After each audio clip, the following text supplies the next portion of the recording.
যার কোরবানি কবুল হবে সে দুনিয়াতে খুব শীঘ্রই পুরস্কৃত হবে, খুব শীঘ্রই পুরস্কৃত হবে, অথবা তার বংশধররা পুরস্কৃত হবে। ইসমাইল আলাইহিস সালামের বংশে আল্লাহ তাআলা পাঠালেন কাকে?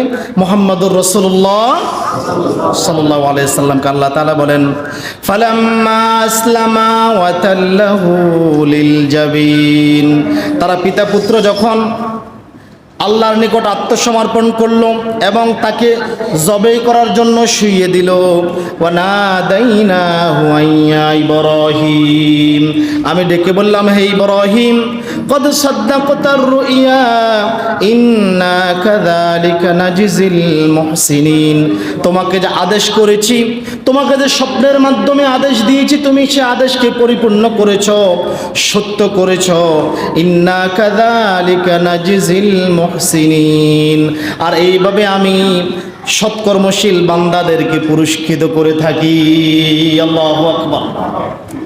অতঃপর ইন্না হাদা, শোনো ইব্রাহিম, আসলে আমি তোমার ছেলে কোরবানির জন্য চাই নাই, আমি তোমাকে পরীক্ষা করতে চেয়েছি। কেননা আমি তোমাকে পুরস্কৃত করব। আল্লাহ যখন কাউকে ভালো কিছু কোনো দেন, ভালো কিছু দিবেন, উত্তম কিছু দেন, তার আগে পরীক্ষা করে নেন। তার আগে কি করে নেন? বাংলাদেশে একটা চাকরি করতে হলে তাকে ইন্টারভিউ দেওয়া লাগে নাকি? পরীক্ষা দেওয়া ছাড়া কি চাকরি হয়? আল্লাহ তাআলা ভালো কিছু দিবে, পরীক্ষা করে নেবে। আমাদের নবী কি কম পরীক্ষা করছে? কম পরীক্ষা করছে? সেই ছোট্টবেলা থেকে পরীক্ষা শুরু করলো, জন্মের আগেই ফিতা নাই। এটার মতো বড় পরীক্ষা আর আছে? আমরা বুড়া বয়সে ফিতা হারাই হয়তো বিদেশে হয়ে যায়, হ্যাঁ আমার আব্বা নাই, আজকে আমার কি হবে? ঠিক না? জন্ম থেকে পরীক্ষা শুরু করে দিয়েছেন। আল্লাহ যখন কাউকে ভালো কিছু দেন, আল্লাহ বলতেছেন, ইন্না হাযা লাহুয়াল বালাউল মুবিন, ইব্রাহিম, এটা ছিল নিশ্চয়ই, এটা ছিল সুস্পষ্ট পরীক্ষা। আল্লাহু আকবার। অতঃপর আল্লাহ তাআলা বলতেছেন, ওয়া ফাদাইনাহু বিযিবহিন আযীম, আমি ইসমাইলের পরিবর্তে দিলাম একটি মহান কোরবানি। কি দিলাম? আমি একটি মহান কোরবানি দিলাম। ওই যে সেই দুম্বা, যেই দুম্বা হাবিল করেছিল, আমি জান্নাত থেকে পাঠাই দিলাম। আল্লাহু আকবার। ওয়া তারাকনা আলাইহি ফিল আখিরিন, আর এই কোরবানির বিধান কি আমি পরবর্তীদের জন্য রেখে দিলাম। আল্লাহু আকবার। ইব্রাহিম আলাইহিস সালামের পদ্ধতিতে আমরা আজও কোরবানি করে যাচ্ছি। অতঃপর আল্লাহ বলেন, সালামুন আলা ইব্রাহিম, শান্তি অবতীর্ণ হোক কার উপর? ইব্রাহিমের উপর। আজকে আমাদেরকে যদি এমন পরীক্ষায় ফেলে, পরীক্ষার হলে ঢুকার আগে ফেল, কি বলেন? পরীক্ষার হলে প্রবেশ করার আগে ফেল। আমরা ছোটখাটো কোনো পরীক্ষা পড়লে আমরা ইমান হারা হয়ে যাই। 10 টাকার চা দিয়া ইমান বিক্রি করে ফেলি আমরা। আমাদের ইমান এত সস্তা। কোরবানি কবুল হয়েছে কিনা এটা কিভাবে বুঝবেন? কোরবানির পর যদি আপনার তাকওয়া বেড়ে যায়, কোরবানির পর যদি আল্লাহ আপনাকে পুরস্কৃত করে, কোরবানির পর যদি আল্লাহ আপনাকে পুরস্কৃত করে, কোনো সুসংবাদ দেয়, বুঝবেন আল্লাহ আপনার কোরবানি কবুল করেছেন। সুবহানাল্লাহ বলবেন না? আল্লাহ আপনার কোরবানি কবুল করেছেন, এই জন্যই পুরস্কৃত করেছেন।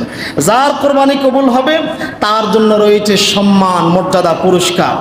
রাসূলুল্লাহর হাদিস থেকে জানা যায়, হযরতে আলী রাদিয়াল্লাহু তাআলা আনহু বলেন, আল্লাহর নবী বলেছেন, ইয়া আইয়ুহান নাস, হে মানুষগণ, দহু, তোমরা জবাই করো, কোরবানি করো, ওয়াহতাসিবু দিমাইহা, রক্ত প্রবাহিত করাকে নেকি মনে করো, ফাইন্নাদ দামা ওয়া ইন ওয়াকা ফিল আরদি, তোমরা যদিও দেখো কোরবানির পশুর রক্ত জমিনে পড়েছে, কোথায় পড়েছে, কিন্তু শুনে রাখো, ফাইন্নাহু ইয়াকাউ ফি হারজিল্লাহি জাল্লা ওয়া আযজা, নিশ্চয়ই কোরবানির পশুর রক্ত তোমাদের তাকওয়া আল্লাহর নিকট বিশেষ মর্যাদায় রক্ষিত থাকে।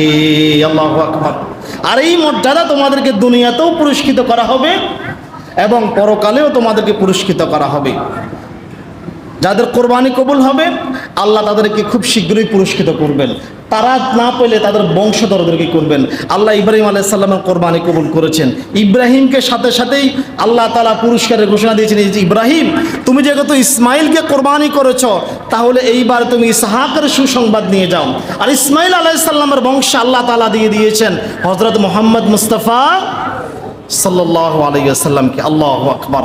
আল্লাহ তাআলা এই কথাই বলতেছেন, বান্দা তুমি হতাশ, ওয়ালা সাউফা ইউতিকা রাব্বুকা ফাতারদা, খুব শীঘ্রই তোমার রব তোমাকে এত দিবেন যে তুমি সন্তুষ্ট হয়ে যাবে। শুনে রাখুন, আল্লাহ তাআলা অন্তরের তাকওয়া কি নেবেন? কথা বলেন না, কি নেবেন? তাকওয়া নেবেন। আল্লাহ তাআলা আমার আপনার পশুর কোরবানির রক্ত মাংস কিছুই চায় না। কিছু চাইছে?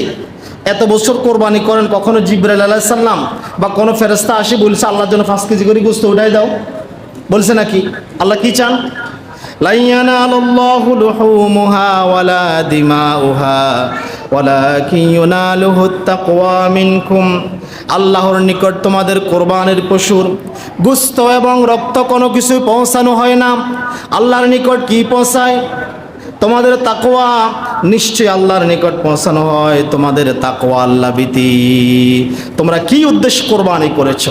কোরবানির সবটাই একটা পরীক্ষা। কোরবানির সবটাই কি?